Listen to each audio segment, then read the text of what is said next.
सुप्रभात बच्चों, आप सभी का मेरी हिंदी पाठशाला में स्वागत है। तो आज हम पढ़ेंगे वर्ण के भेद। वर्ण दो प्रकार के होते हैं, एक है स्वर वर्ण और दूसरा व्यंजन वर्ण। आपकी कक्षा अनुसार यहाँ पर वर्ण के दो भेद आप पढ़ोगे। आपके जिस तरह कक्षा बढ़ता ही जाएगा तो वर्ण के बहुत सारे भेद आप पढ़ोगे। एक एक जो ये वर्ण है उनके सारे क्या क्या उनके क्या क्या उसमें लिखा जाएगा, क्या क्या किस कारण उसका उच्चारण ऐसा होता है, उसकी उच्चारण विधि कैसी है, तो इसके हर वर्ग की आलोचना की जाएगी।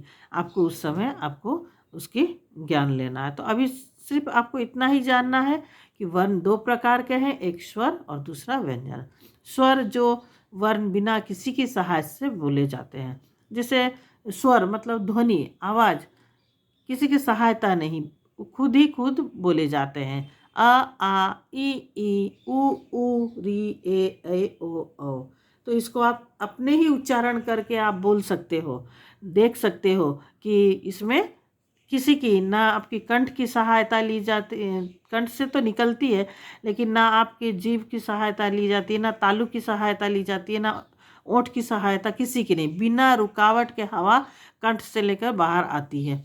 तो ये इसकी यही गुण है, स्वर वर्ण की यही गुण है।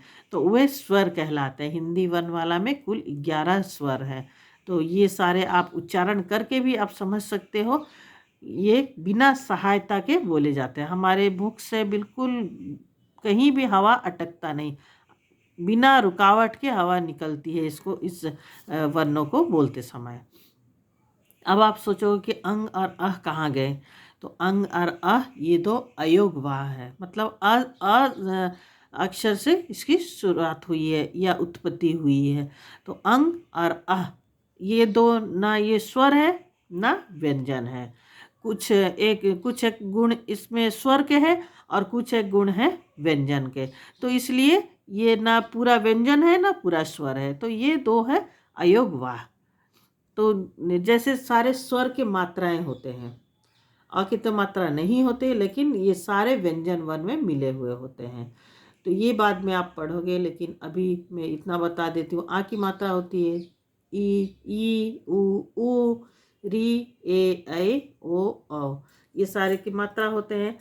तो यहाँ पर अंग और अ के भी मात्रा होते हैं, लेकिन ये स्वर वर्ण नहीं है। क्योंकि और एक बात है कि अंग और अह बोलते समय यहाँ पर क्या होता, मुंह में हवा रुकावट पैदा होती है, मतलब सहायता हम ले रहे हैं बोलते समय, जैसे कि इसमें सहायता नहीं ले रहे हैं। तो अब व्यंजन वर्ण क्या है, तो ये एक गुण इसके हो गए स्वर वर्ण के, एक गुण हो गए व्यंजन वर्ण के। तो ये पूरा ना व्यंजन है ना स्वर है, तो ये है अयोगवाह। तो व्यंजन वर्ण है जो वर्ण स्वर की सहायता से बोले जाते हैं, वे व्यंजन कहलाते हैं। हिंदी वर्णमाला में कुल 33 व्यंजन हैं जो वर्ण स्वर की सहायता से बोले जाते हैं। जितने वर्ण हैं सब स्वर की सहायता से बोले जाते हैं। जितने व्यंजन हैं स्वर की सहायता से, मतलब जैसे हम उच्चारण आप खुद ही करो, का, खा, गा, घा, ऐसे हम बोलते हैं। तो हम जो भी हम उच्चारण करते हैं तो उसमें अंत में का उच्चारण हो रहा, खा, गा, बिना का, खा, गा। तो इसीलिए यहाँ पर मैं बोली अ की कोई मात्रा नहीं होती, लेकिन सारे व्यंजन में अ मिला हुआ होता है, तो उसके कोई चिन्ह नहीं है। लेकिन हम उच्चारण में बिना उसको उच्चारण किए हम व्यंजन वर्ण को हम बोल ही नहीं सकते।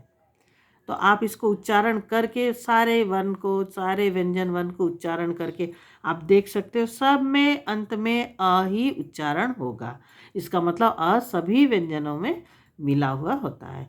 व्यंजन, व्यंजन का मतलब खाना, भोजन। जैसे सब कुछ मिलाकर हम व्यंजन बनाते हैं, एक सब्जी बनाते हैं कि दाल बनाते हैं, उसी तरह ये स्वर और व्यंजन, मतलब ये स्वर मिलाकर ये व्यंजन तैयार होता है।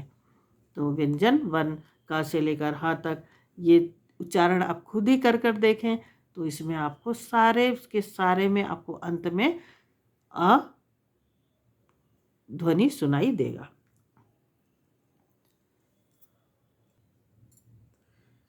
तो ऊपर दिए गए किसी वर्ण को बोलकर देखो, तुम देखोगे कि उन्हें बोलने पर अ के उच्चारण का सहारा लेना पड़ता है। इसका अर्थ हुआ ना कि व्यंजन में अ मिला होता है। अब आ के बिना व्यंजन को लिखना हो तो उसके नीचे एक तिरछी रेखा खींच देते हैं।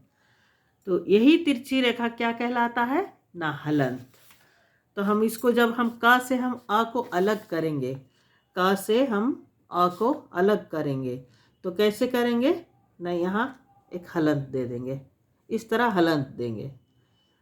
तो का में हम इस तरह हलंत दे दिए तो ये आधा का हम पढ़ेंगे, आधा का, मतलब इसमें आ अलग हो गया।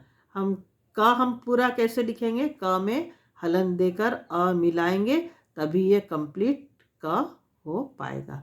आप लोग जब वर्ण विच्छेद पढ़ोगे बाद में, आपकी कक्षा जब ज़्यादा होगा, बढ़ोगे आप लोग, कक्षा आपका उत्तीर्ण होगे तो आप लोग पढ़ोगे, तो उस समय आप देखो वर्ण विच्छेद में अगर समझो कमल लिखा है तो आपको वर्ण विच्छेद में का में हलंत दोगे अ लिखोगे, फिर माँ में हलंत दोगे अ लिखोगे, फिर ल में हलंत दोगे और अ लिखोगे, तभी ये कमल होगा।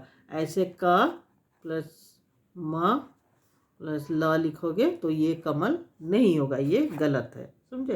तो ये सही। तो इसी तरह बच्चों आप सबको यहाँ पर हलंत का मतलब समझ में आया कि ये तिरछी रेखा, एक तिरछी रेखा इस तरह, एक क में इस तरह एक तिरछी रेखा आया, कोई भी अक्षर में। हम प में अगर इस तरह एक तिरछी रेखा दे दे, ब में अगर तिरछी रेखा दे दिए तो यहाँ पर क्या होगा ना, ये आधा हो जाएगा, आधा ब हो जाएगा। प में हम जब इस तरह हलंत दे दिए तो ये आधा प हो जाएगा। तो इसी तरह हलंत इसे कहते हैं, और हलंत देते ही ये अक्षर आधा हो जाएगा, मतलब उसे आ निकल जाएगा। तो इसे, इस तिरछी रेखा को क्या कहते हैं ना, हम हलंत कहते हैं। तो धन्यवाद, आप सभी का दिन मंगलमय हो।